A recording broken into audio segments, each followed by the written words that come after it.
Okay, so here's the deal. We all want to keep squirrels off of our bird feeder.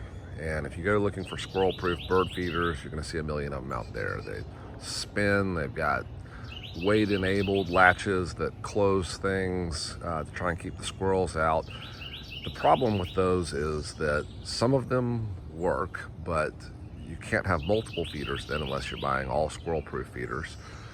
Some of them look like they're going to work, but the squirrels are pretty clever, and they figure them out. They chew away at things, they learn how to pry at things. You even put baffles on your squirrel pole, but they can jump, they can leap from trees. Problem is what you don't need is a squirrel-proof feeder. What you need is a squirrel-proof pole. Spent a long time trying to figure this out and have done it a bunch of different ways, and I actually had one that worked and made an improvement on it. So I'm trying to share a simple way to do this. So what you need, I'm showing you this just so you can see this stand. You can put any kind of feeders you want on it. You need three things to keep the squirrels off. You need height, because they can jump. They can jump surprisingly high and even bounce off of the baffle that you've got on there. You need a baffle because they can climb a pole like a fireman, and they will work their way up any pole that you've got unless you have a baffle on it. And you need distance from trees or other objects. So you probably need, a solid 8 feet away from anything else, because they will do a flying leap and they will land on it. If they can get to something high enough and jump, they will. So let me show you what I did here. So first, baffle. You can find these on Amazon, 20 or 30 bucks. No big deal, easy. Just get one of those. Second, when you place a pole in the ground, like I said, you got to be kind of far away. This is in the yard on a walkway here.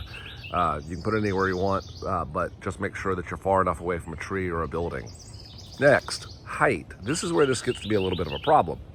A lot of the feeders that you see out there, or the poles that you see out there, are 5 or 6 feet high.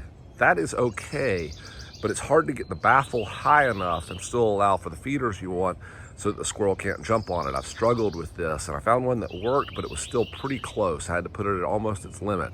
So what I did was I got one of these standard, I got a standard pole off of Amazon. You can buy just the attachments, but I saved the attachments, and then I went to Home Depot and I just bought a piece of 1 inch thick electrical conduit. It's hollow, and it was less than $10. I cut it to the length that I wanted. Everything fit perfectly right back on it. I wouldn't bother painting it. You could if you wanted to, but then every little scratch is going to show. I just left it as the galvanized steel because that's not going to rust, and we're good to go. No squirrel can jump at this. They don't even try anymore. And it's got all the height that I need. I can put any feeder I want on it because I have a squirrel-proof pole, not squirrel-proof feeders. I don't need squirrel-proof feeders because they can't get to them. I can put whatever I want. All right, hope that's helpful. Feel free to ask any questions in the comments. Thanks.